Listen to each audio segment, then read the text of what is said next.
Hi there, this is Nick Devine, founder of The Print Coach and developer of the Elephant Hunting System, and welcome to this video. What we're going to talk about today is how do you get things done in the organization. So how do you align your management team, your supervisors, and your frontline producers so they're knocking over fairly important projects in your company and doing it on a pretty consistent basis. And that's a challenge for most organizations, because here's what happens. We enter a new year or we enter a new quarter. We have a lot of good intentions. We're going to do this, we're going to do that. And our people are the same way. And then what happens is we get distracted. Little things get in the way, kind of pressing proximate things pull us off track. And the things that matter most, they end up at the mercy of the things that matter least.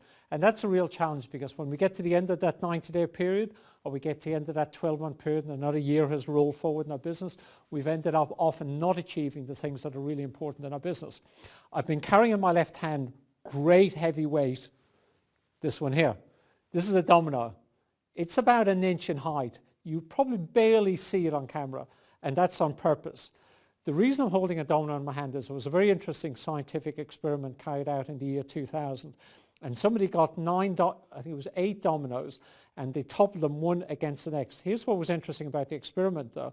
Each domino in the sequence was 50% larger than the previous domino. First domino was 2 inches. By the time you got to the 8th domino, 50% bigger each time, the 8th domino was 3 foot tall. That's a phenomenal physical experiment. What's that got to do with execution and leadership in a business, you might wonder? Interesting question. And that's what we're going to talk about in this video. How do you use that concept to knock over big projects and what we call big rocks in our business? So let's go get stuck into that now. If you've been following these videos for a while, you'll often hear me talk about the 80-20 principle. And in simple terms, the 80 principle says 20% of the inputs in any area cause 80% of the outputs. So a few weeks back when we were looking at your client database, what we said is 20% of the clients are generating 80% of your revenue. And that's pretty accurate analysis in most companies, give or take a small number of percentage points. Well, it's not just true in your client activities, and it's not just true in your business development activities. It's also true pretty much in everything you and your team do in your organization. So a small number of inputs cause the majority of the outputs in your business. So 20% of what you're doing is creating 80% of your results. Now, if you think about your production area, so your factory, what we tend to do in the factory is we tend to use Lean or Six Sigma, Black Belt, some technology to optimize the workflow in our business. Well, we want to do the same thing in every area of our business. We want to optimize the output we're getting from our people. And our people are a significant part. So you think our payroll and our people are a significant part of the overhead in our business. So we want to make sure we're absolutely maximizing that. So there is also an extreme version of the 80-20 rule that says 20% of the 20%.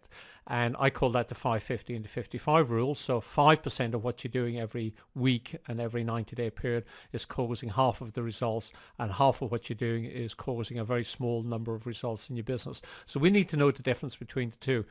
There's a lot of books and a lot of research out there on the 80-20 principle. So I'm just going to share some data from a book written by Richard Koch. He wrote the 80-20 principle and a number of subsequent books on 80-20, probably some of the best content that's around.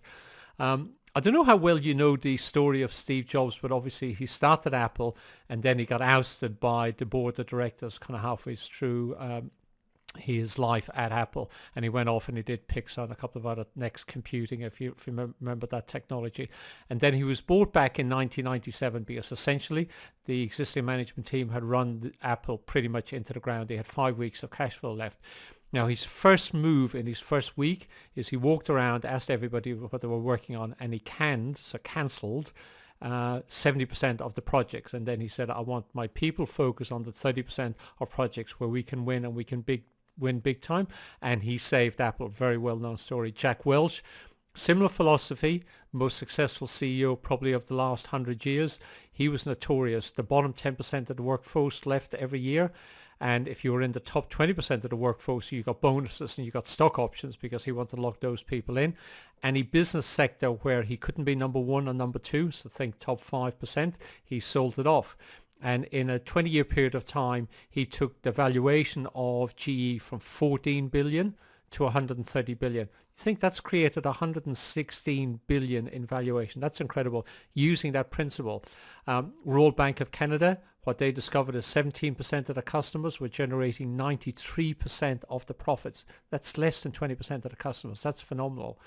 So we're talking about 80-20 in terms of how do you plan activities to create the maximum amount of output in your business. I like this quote from Alan Lake, and he said, planning is bringing the future into the present so you can do something about it now, and that's when we want to act on the future. We want to act on it in the present, so the results that turn up in the future are the results we want to turn up. And the way you do that is you use that concept of the domino effect and the 80-20 to work out what are the small number of things you need to focus on a daily, weekly basis. Because we know what happens a lot of the time. We're in the business and we're reacting so much to things that are urgent and pressing, we forget to or end up not having the time to work on things that are really important that drive the business forward. And often we know because they're playing at the back of our mind what some of those things are. So what we're going to do is those initial rocks, they're the daily activities that then enable us to achieve weekly important projects in a business and make progress on them. And they're going to knock over 90-day projects and then annual projects and then 3-year projects. So that little domino on the bottom left of your screen there, that's what you're working on today. But what you're working on today is going to help you achieve a bigger objective or a bigger project for the week, and in turn for the month, and in turn for the 90-day, and in turn for the year, and in turn for a 3-year period of time. So what happens is progressively over time, we're knocking over bigger and bigger projects in our business. So what I want you to think about is, what's the thing you're doing today? And here's a great question to ask yourself on a continual basis. I got this from Brian Tracy. He said, is what I'm working on today moving me progressively closer to my most important or meaningful goals? And the answer continually needs to be, yep, that's the thing I should be working on today. So we have a system, I call it the planning and action pyramid, that I've developed over a number of years working with a lot of our private clients. And it's one of the most impactful things that we implement in our clients' business as part of the elephant hunting system. So it's called the planning and action pyramid. And the way it works is we work out what the business needs to get done in the next 3-year period of time. And then we work backwards and says what needs to happen. What are the 3 to 5 we call them must goals that need to happen in the next 12 months. Then we work backwards and say, if that needs to happen in the next 12 months, what needs to happen in the next 90 days? And then we that's the period of time we focus on, the 90-day period of time. And then we just reverse engineer on a weekly basis. And we say each week, what are the things that need to get done? And then we look on a daily basis and say, am I working on things that are going to get my projects progressed on for this week? So here's the exercise I want you to go through. This is a really simple exercise. Look at that pyramid and think you've got 5 levels in the pyramid. You can draw this out literally as a table. There's lots of ways you can draw this out. I like having it as a pyramid because to me it makes sense that way. And think about what are 3 things should be in each level of that pyramid, that if you progressed each level, you'd make meaningful, measurable progress on your most important projects over a defined period of time. So again, it's like a lot of things that we do. They're very simple, but they're very, very, very effective. And I like things that are simple and practical, but really get the job done for you as a business owner or sales director, or potentially a salesperson could be watching this video as well. Now, you've heard me mention before, we're drumming through the first quarter of the year pretty quickly, and IPEX, depending on when you're watching this, of course, IPEX is coming up pretty soon.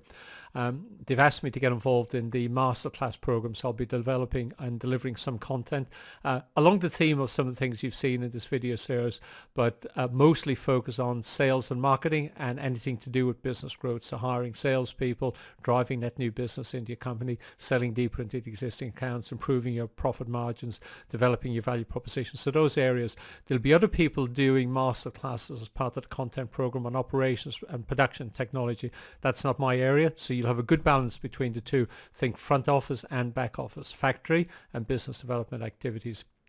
So make sure you register for IPEX and look at that content program, because that's going to be a very good program. It's the biggest content program that IPEX have ever put together for the show, so I think it's going to be a pretty exciting event. People often ask us for the handouts, so you'll see, you could be, I've no idea where you're watching this, you could be watching it in a range of different places, but you'll see there's a URL at the bottom of the screen that says theprintcoach.com/7. If you go there, you'll see a screen that looks like this, and you can get the handout for the content I just covered as a one-page PDF, which is the way people like it, just quick one-page cheat sheets. You get the core ideas.